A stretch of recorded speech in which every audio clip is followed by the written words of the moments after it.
नमस्कार, तुम्ही पाहतात सत्य लोकशब्द न्यूज चॅनल. पाहूयात आजच्या विशेष घडामोडी.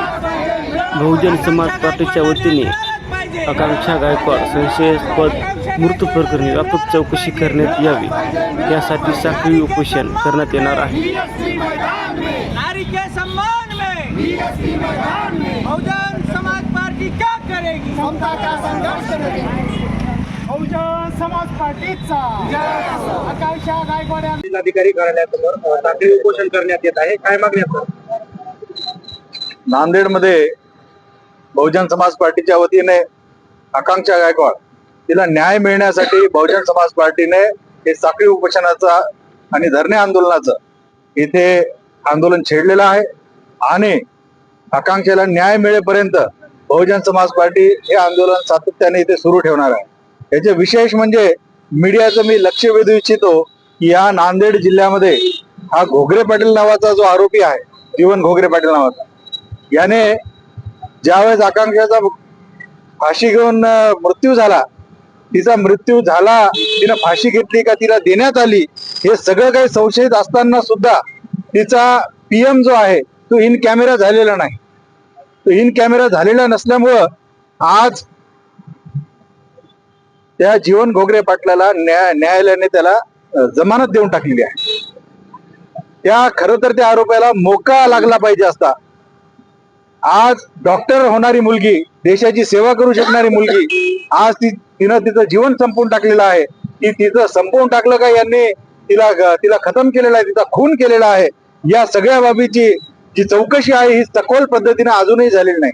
एवढंच नाही तर तिच्या परिवाराला सुद्धा आणखीन कुठल्याही प्रकारची अर्थसहाय्य असू द्या किंवा तिच्या घरामध्ये एक शासकीय नोकरी असू द्या, याची सुद्धा अजूनही या इथल्या शासन प्रशासनानं कुठलीही दखल घेतली नाही. गेल्या 48 तासामध्ये या नांदेडमध्ये किमान 5 मर्डर झालेत, 5 खून झालेले आहेत, 6 खून झालेले आहेत. या 5 ते 6 खून मध्ये आता हे महाराष्ट्र आहे का बिहार आहे हे समजायला इथं मार्ग नाही. आता या नांदेड जिल्ह्यामध्ये IAS आहेत, IPS आहेत, इथे IG बसतो, इथे SP बसतो. या ठिकाणी तुमच्या SP ऑफिसच्या काही अंतरावर हे 5-5 मर्डर झालेत. पोलीस स्टेशनच्या हद्दीमध्ये 5-5 मर्डर झालेले आहेत, 6-6 मर्डर झालेले आहेत.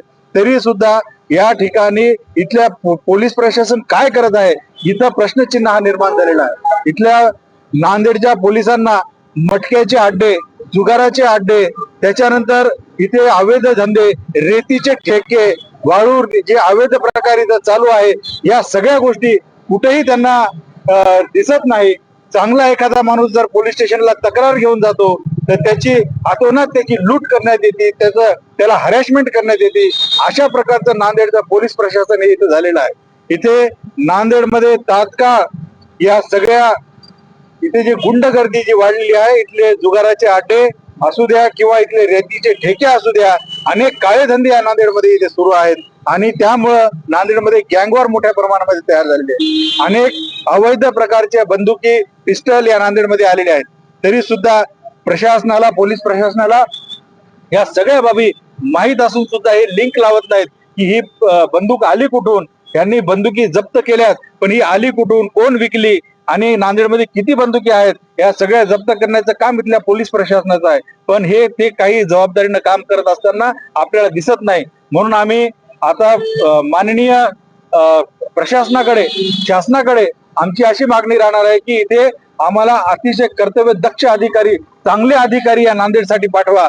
नाहीतर या नांदेडमध्ये हे जे आज बिहार झालं, यापेक्षाही बदतर हालत होण्यासाठी आता फार काही वेळ लागणार नाही. नांदेडचे लोक हे दहशतीखाली आहेत आणि आपल्या मुलांना, मुलींना हे शाळेमध्ये, कॉलेजमध्ये पाठवण्यासाठी आज घाबरत आहेत.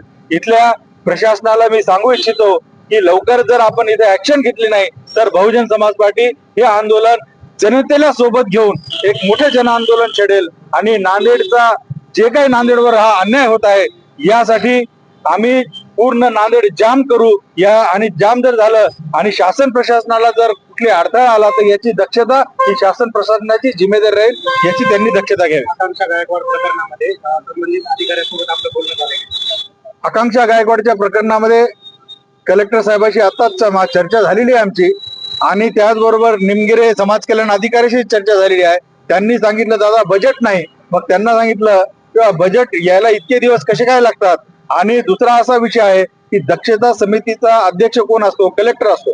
तर ही सगळी जबाबदारी कलेक्टर साहेबांची आहे आणि त्यांनी कुठल्याही प्रकारे इथे ऍक्शन घेतलेली नाही. त्या खरं तर त्या घोगरे पाटलावर मोकोका लागला पाहिजे आणि त्याची जमानत व्हायला नाही पाहिजे. तर त्या आरोपीला आणखी साधी अटक सुद्धा झालेली नाही. तर या ठिकाणी कुठेतरी प्रशासन आणि शासन या आरोपीला पाठीशी घालण्याचं काम करत आहे अशी आमचा संशय आहे.